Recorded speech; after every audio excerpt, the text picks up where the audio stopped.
नमस्कार।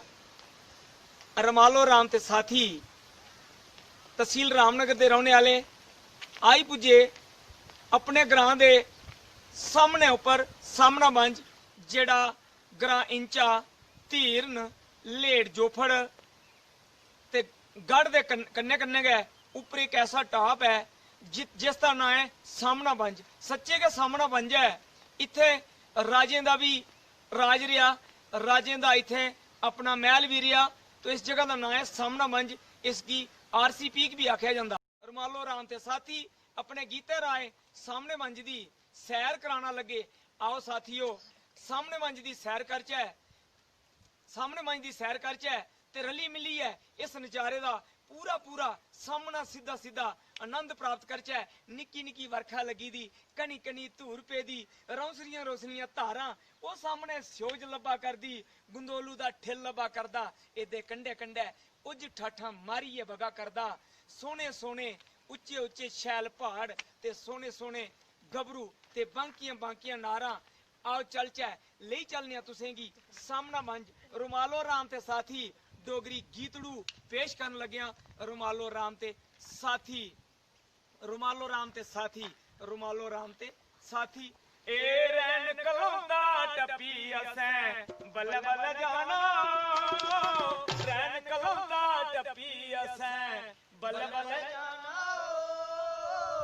वो सामने मंजे दिया, वो सामने मंजे दिया साथ आपनी सैर कुराना।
करने रुमालो रंगा गीत सारा टुकर नचाना